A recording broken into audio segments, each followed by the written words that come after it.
నాయకత్వ లక్షణాలు స్థిరత్వం లేని జనసేన అధినేత పవన్ కళ్యాణ్ రాష్ట్రాన్ని పరిపాలించలేరని జనసేనకు రాజీనామా చేసి ఇటీవలనే వైఎస్ఆర్ కాంగ్రెస్ పార్టీలో చేరిన మాజీ ఇన్ఛార్జ్ మేడా గురుదత్త ప్రసాద్ విమర్శించారు. ఆ పార్టీలో తనకు సరైన గుర్తింపు ఇవ్వకపోవడం వల్లనే బయటకు రావాల్సి వచ్చిందన్నారు. రాజమండ్రి ప్రెస్ క్లబ్లో మంగళవారం జరిగిన మీడియా సమావేశంలో ఆయన మాట్లాడుతూ జనసేనలో పవన్ నాదెండ్ల మనోహర్ తప్ప మరొకరికి గుర్తింపు లేదని ఆరోపించారు. జనసేనలో తనకు సరైన ఆదరణ లేక రాజీనామా చేసి వైఎస్ఆర్ కాంగ్రెస్ పార్టీలో చేరినట్లు చెప్పారు. జనసేనలో పనిచేసే గుర్తింపు వారికి ఉండదని, అందుకే మాజీ జేడీ లక్ష్మీనారాయణ బయటకు వెళ్లి సొంత పార్టీ పెట్టుకుంటే తోట చంద్రశేఖర్ బీఆర్ఎస్లో చేరిపోయారని గుర్తు చేశారు. తొలుత తాను ప్రజారాజ్యం పార్టీ, తర్వాత జనసేనలో పనిచేస్తున్నానని చెప్పారు. కానీ రాజానగరం నియోజకవర్గ ఇన్ఛార్జిగా ఉన్న తనకు చెప్పకుండా ఆ బాధ్యతల నుంచి తప్పించి వేరొకరిని నియమించడం బాధ కలిగించిందని ఆవేదన వ్యక్తం చేశారు. 15-16 సంవత్సరాలుగా ఉన్నానని తెలిపారు. టీడీపీతో పొత్తు పెట్టుకున్న పవన్ పెద్దన్న పాత్ర పోషించగలరా అని సందేహాలు వ్యక్తమవుతున్నాయన్నారు. ముఖ్యమంత్రి జగన్ సంక్షేమ పథకాలు నచ్చి వైఎస్ఆర్ కాంగ్రెస్ పార్టీలో చేరినట్లు చెప్పారు. రాజానగరం నియోజకవర్గంలో ఎమ్మెల్యే జక్కంపూడి రాజాకు బలపరుస్తారని, వచ్చే ఎన్నికల్లో వారికి మద్దతుగా పనిచేస్తారని స్పష్టం చేశారు. నాకు సీటు ఇవ్వకపోయినప్పటికీ కూడా ఎక్కడ ఏ అసెంబ్లీ నియోజకవర్గం నుంచి కూడా మరి పోటీ చేయనని చెప్పకపోయినప్పటికీ కూడా అకుంఠిత దీక్షతోటి, అదేవిధంగా సదా సేవ చేయాలన్నటువంటి ఉద్దేశంతో ఆ కుటుంబంతో ఉండి ఈ రోజున జనసేన నుంచి బయటకు వచ్చాను అంటే ముఖ్యమైనటువంటి కారణం సరైనటువంటి ఆదరణ లేకపోవడం వల్లనే.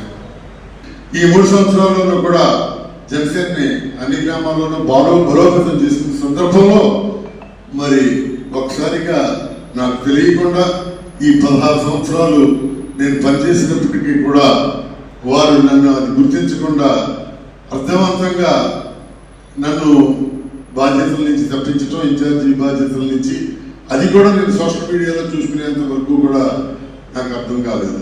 కానీ దాదాపు ఆ తర్వాత 3 నెలల కాలం వరకు కూడా మరి ఆ అధ్యక్షుడి యొక్క మరి అపాయింట్మెంట్ కోసం నేను వేచి సెప్టెంబర్ 30వ తారీఖున నేను నా పదవికి రాజీనామా చేయడం అలా జరిగింది. అక్టోబర్ 8వ తారీఖున నేను ప్రెస్ మీట్ పెట్టి నా యొక్క రాజీనామాని వారికి సమర్పించడం అది కూడా జరిగింది. జనసేనలో మనం పనిచేసేటటువంటి వ్యక్తులకి ఏమాత్రం గుర్తింపు ఉండదనడానికి ఇది ఒక తార్కాణం. 16 సంవత్సరాల నుంచి పనిచేసినప్పటికీ కూడా అదే సామాజిక వర్గాన్ని, ఏ సామాజిక వర్గానికి అధ్యక్షుడు చెందాడో ఆ సామాజిక వర్గాన్ని కనీసపు మర్యాద కూడా ఇవ్వనటువంటి సందర్భాలు ఇక్కడ ఉన్నాయి.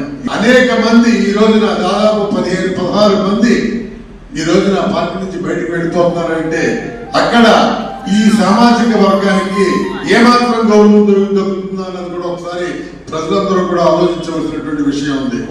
మా పార్టీ, ఈ 2 పార్టీలు కూడా ముందుకు వెళ్ళేటువంటి ఏది ఇప్పటి వరకు కూడా అక్కడ ఉన్నటువంటి ఏ సామాజిక వర్గానికి కూడా వాళ్ళు ఏ విధమైనటువంటి సహాయ కార్యక్రమాలు చేయలేదు. ఆయన నిలకడలేనటువంటి వ్యక్తి. ఆ నిలకడలేనటువంటి వ్యక్తితోటి ఎన్నాళ్ళు మనం గోదావరి ఇంట్లో అనేటువంటి ఆలోచనని మీరందరూ కూడా ఒకసారి ఆలోచించుకోవాల్సినటువంటి అవసరం ఉంది. పూర్తిగా అన్ని స్థాయిల్లోనూ కూడా ఆయన విఫలమయ్యారు. అదేవిధంగా ఆయన తోడు నాదెండ్ల మనోహర్ గారు, వారిద్దరే ఎక్కడికి వెళ్ళినప్పటికీ కూడా వారిద్దరే ఈ జనసేన పార్టీని రాష్ట్రం అంతా కూడా ఒక డీసెంట్రలైజేషన్ అన్నది ఎక్కడా లేదు. కేవలం డీసెంట్రలైజేషన్ లేకుండా ఈ పార్టీని ఏ విధంగా తీసుకెళ్తారు, ఏ విధంగా ముందుకు తీసుకెళ్తారు అన్నటువంటి ఆలోచన మరి ప్రజల్లో కలగాలి. ఎందుకంటే ఆయన నిమిషానికి ఒక మాట మాట్లాడుతున్నారు కాబట్టి దాన్ని మనం అందరం ఆలోచించి వచ్చే ఎన్నికల్లో మళ్ళా మనం జగన్మోహన్ రెడ్డి గారి యొక్క నాయకత్వాన్ని సమర్థిస్తూ ఆయన బలోపేతం చేస్తూ, అలాగే స్థానికంగా ఉన్నటువంటి జక్కంపూడి రాజా గారు అనేటువంటి కార్యక్రమాలు చేస్తున్నాడు. చిన్నవాడైనప్పటికీ కూడా అనేక మంచి కార్యక్రమాలు చేస్తున్నాడు.